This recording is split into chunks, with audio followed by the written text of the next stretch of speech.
Assalamualaikum warahmatullahi wabarakatuh.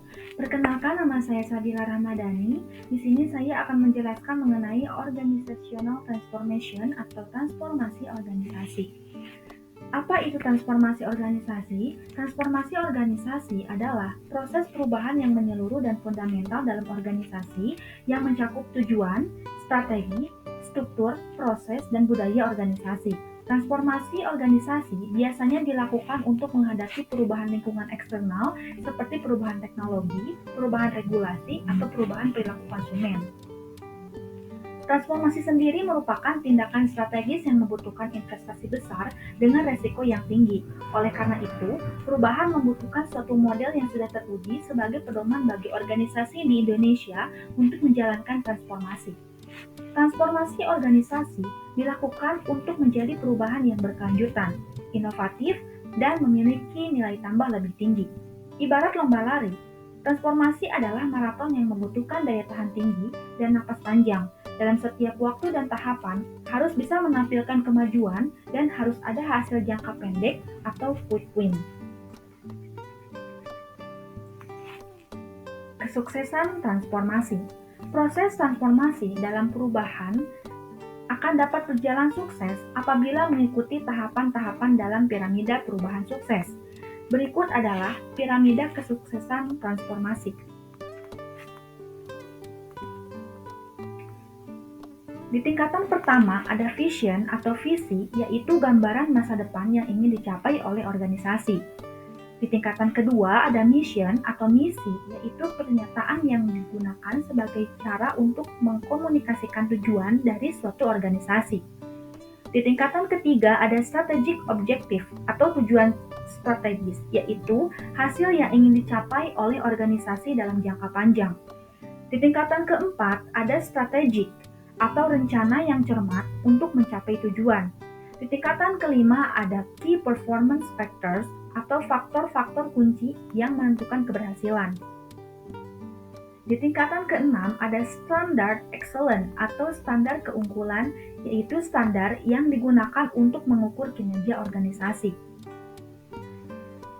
Di tingkatan ketujuh ada transformasi balance scorecard, yaitu proses mengubah pengukuran kinerja menjadi manajemen strategi yang lebih terstruktur dan terfokus pada kesuksesan jangka panjang.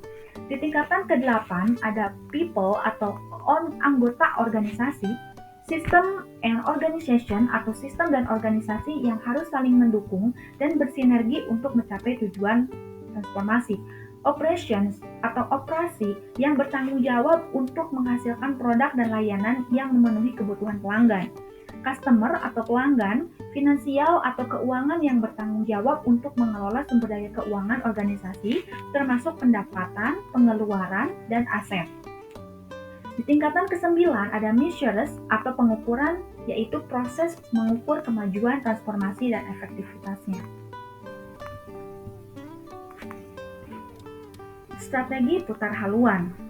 Strategi putar haluan atau turnaround strategy adalah strategi yang digunakan oleh organisasi untuk memperbaiki kinerjanya yang buruk. Strategi ini biasanya diterapkan ketika organisasi menghadapi masalah keuangan, operasional, atau strategi yang serius. Strategi putar haluan dapat dibagi menjadi dua kategori utama. Pertama, strategi perbaikan internal, yaitu strategi yang berfokus pada perbaikan kinerja internal organisasi. Strategi ini dapat mencakup berbagai langkah, seperti pengurangan biaya, peningkatan efisiensi, dan peningkatan kualitas. Yang kedua, ada strategi perubahan strategis, adalah strategi yang berfokus pada perubahan strategi organisasi.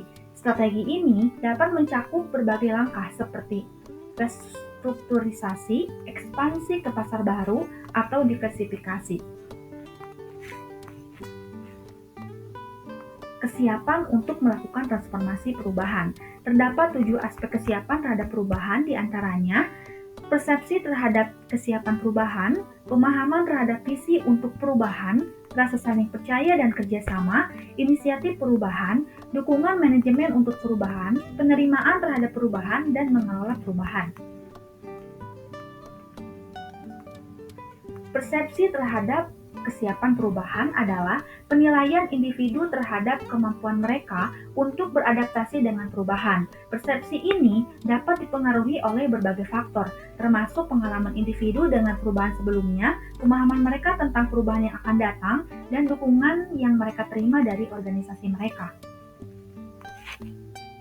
Pemahaman terhadap visi untuk perubahan adalah kemampuan individu untuk memahami dan internalisasi tujuan dan sasaran dari perubahan yang akan terjadi. Pemahaman ini penting karena dapat membantu individu untuk beradaptasi dengan perubahan dan memberikan komitmen mereka untuk keberhasilan perubahan.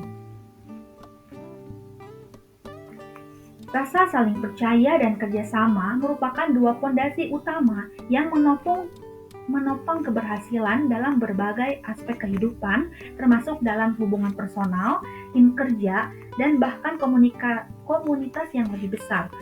Keduanya saling terkait erat dan tidak dapat dipisahkan, bagaikan roda dua yang menggerakkan kendaraan.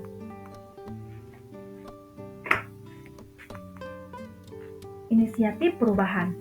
Inisiatif perubahan adalah tindakan atau serangkaian tindakan yang diambil untuk mengubah keadaan atau kondisi. Inisiatif perubahan dapat dilakukan oleh individu, kelompok, atau organisasi. Dukungan manajemen untuk perubahan adalah faktor penting yang menentukan keberhasilan inisiatif perubahan. Ketika manajemen mendukung perubahan, mereka mengirimkan pesan yang jelas kepada karyawan bahwa perubahan tersebut penting dan layak untuk didukung. Hal ini dapat membantu meningkatkan motivasi karyawan untuk beradaptasi dengan perubahan dan memberikan komitmen mereka untuk keberhasilan perubahan.